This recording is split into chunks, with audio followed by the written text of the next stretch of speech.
Sabay-sabay natin alamin ang mga kaganapan na nangyayari sa ating bansa.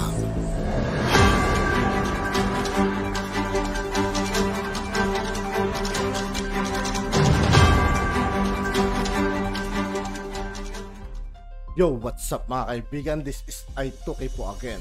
Ngayon nandito ulit tayo sa channel ni Banat News Updates. Dito ulit tayo magbibigay ng komento at reaksyon. Kaya samahan nyo ko guys. Let's go! Yung iba po itong sinasabi ni Pangulong Marcos no? Ang sinasabi niya, there shall be, hindi po defensive Hindi po yung pag tinira tayo, meron din tayong maglagay rin tayo ng mga pambomba ng tubig. Hindi po ganun yung sinasabi, no? Kung uunawain po natin, ito po ang sinasabi niya. There shall be implemented by the relevant national government agencies instrumentalities a response and countermeasure. Response po Babawi tayo, re-rest back tayo.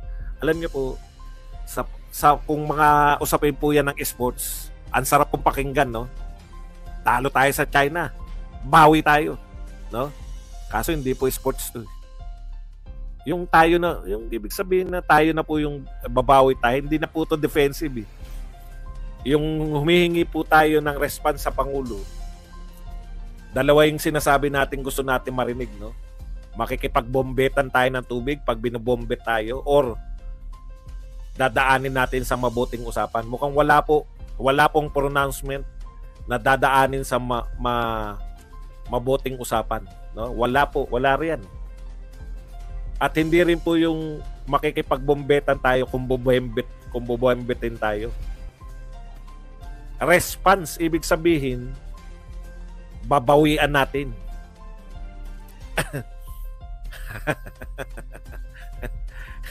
Ngayon, kung hindi po kayo takot, matatapang pala kayo. Ako po kasi natatakot ako kasi, di ba?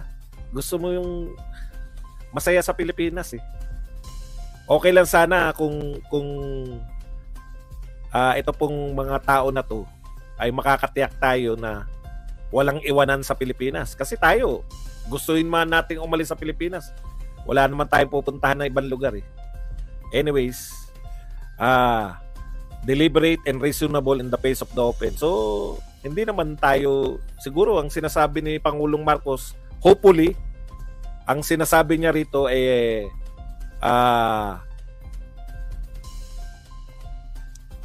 ano lang, no? Yung bombahan lang ng tubig. Sana naman hindi po yung iba pa, no? Okay, we seek no conflict with any nation. Mabuti naman po, mahal na Pangulo. More so nations that purport and claim to be our friends. But we will not be cowed into silence. Okay po yan. Naniniwala po kami na hindi po tayo dapat nananahimik. Submission or subservience. Filipinos do not kill. Ang bibigat po nito, no? Ang bibigat po nito. Sana ito tokis lang, no? Kasi, sana itong lahat ng sinasabi ni Pangulong Marcos ay tokis lang. Para mauwi po to, no? Yung pong mga may kalmadong mga utak ay makumbinsi ang bawat panig na mag-usap. Kasi wala po sa sinasabi na open pa sa usapan Babawian natin Parang ganun yung gusto At sana tumigil na rin po muna yung kaatake sa mga Duterte, no? Labas na po yung Duterte rito. Iba na po yung pinag-uusapan. Duterte pa rin kayo. Alam niyo po, tigilan niyo na yung mga imagination niyo. Hindi po masisira yung mga Duterte dyan sa mga ginagawa ninyo, no? Okay. Ang nakakatakot nito, may binabanggit pa po si Pangulong Marcos. Ito po, dito ako kinabahan Okay lang yun sa atin na gaganti tayo, no? Pero dito po ako kinabahan. Dito po sa matinuran ni Pangulong Marcos na ito. The President also said, the Philippines was in constant communication with allies, partners, and friends in the international community. Dito po ako no? Kasi yung respond ni Pangulong Marcos, mukhang dahil sa constant communication niya with our allies and partners. Kasi kailan ba tayo binombit? Ilang araw na, di ba? Tapos ngayon lang tayo nagpahayag. Sana, kung ito binombe tayo ngayon, tapos nagpahayag si Pangulong Marcos, pwedeng itong sinasabi ni Pangulong Marcos, pwede pa nating i-take na ito ay dahil sa galit, no? Nakita niya na talagang tinira direkta yung ating supply ship. No, yung immediate reaction ng isang leader na galit, no? Babawian natin yung China, 'di ba? Yun yung sana kaso po ito nakalipas na yung ilang araw na cool down ka na Kung ito po immediately after na binomba tayo, nagsalita si Pangulong Marcos ng mga ganito. Ulitin lang natin kung ano yung sinabi ni Pangulong Marcos. Relevant national government agencies there shall be implemented over the succeeding weeks. There shall be implemented by the relevant national government agencies a response and countermeasures, no? Ibig sabihin na pag-isipan na to ng Pangulo ng Pilipinas, hindi na po to out of kaya meron talagang response. At ang nakakatakot dito, sinabi niya to after niyang magkaroon ng constant communication with allies, partners, and friends in international community. Pero before po nito, magko-conduct na rin po yung China ng mga military exercise with our ASEAN neighbors, no? Tayo po, solo tayo sa ASEAN, sa mga ASEAN. Ibig sabihin, pag nagkagulo po diyan, hindi lang po China ang posible natin makalaban. Okay. So ano po ang nakakatakot dito? Ito po ang nakakatakot. They have offered to help us. Nakakatakot ba yung badong nag-offer nga silang tumulong? Teka lang, hindi naman sila nag-offer na tumulong na makipagdigmaan Tuloy natin. They have offered to help us on what the Philippines requires to protect and secure our sovereignty. Unawain niyo po yung sinasabi ni Pangulong Marcos Hindi po sinabi ni Pangulong Marcos na nag-offer sila na makikipaglaban side by side with Filipinos. Hindi po.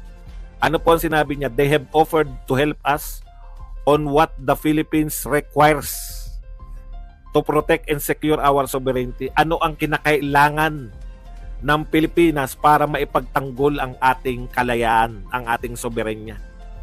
Sovereign rights and while ensuring peace and stability in Indo-Pacific. Hindi po nila sinabi ng mga kaalyado natin na they will fight side by side with the Philippines, with the Filipinos. Hindi po.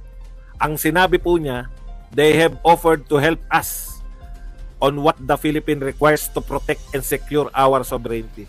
So kung ano ang kailangan natin, ipo-provide nila. May naalala po ba kayo na bansa na ganyan? Ganyan ang sitwasyon? Meron po. Ako, naisip ko talaga, Ukraine. Ito po, wala na pong kunwarian to. Nagdeklara po si Pangulong Marcos ng ganyan. Sinasabi niya na we will respond. We will make a corresponding response. Nung siya po ay nagkaroon ng komunikasyon at nangako itong ating mga kaalyado na bibigyan nila tayo ng mga required natin to protect us. Okay. Magkano bayad sa ikaw naman, Ranilo Espino? Alam mo, sa totoo lang, seryoso na po itong pinag-uusapan. Panay pa rin kayo bayad-bayad. Anong mga pinagsasabi nyo? Pangulo ng Pilipinas, hindi mo ba alam na ang Pangulo ng Pilipinas kung anong sabihin ito, yun ang mangyayari sa Pilipinas. Seryoso no. Bayad pa rin ang binibintang nyo. Ano po kayo? Kung ano man yung tinitira mo ngayon, itain mo muna yan. Seryoso na tong usapan Baka kala mo kwentuhan pa to. Tuloy natin. Okay. So, ibig sabihin, tayo po ang nakapronta. I have given, ito po ang tugon ni Pangulong Marcos, I have given them requirements and we have been assured that they will be addressed. So, ibig sabihin, nangako po yung ating mga kaalyado na ano man ang kailangan ninyo, ano man ang kailangan ninyo, para ipagtanggol ang inyong sarili, ipoprovide namin. So kung kinakailangan nyo ng warship, malamang. Tapos sinabi po ni Pangulong Marcos na ibinigay ko na sa kanila yung mga kailangan natin. Grabe po, no? Kung hindi kayo natatakot sa mga palitan na to. Si Pangulong Marcos po yung nagsasalita niyan. Matagal po siya bago nagsalita. At yun nga po mga kaibigan, dito po nagtatapos ang ating reaction video. Muli ako po si I2K ng Sundalo ng Dunggalo.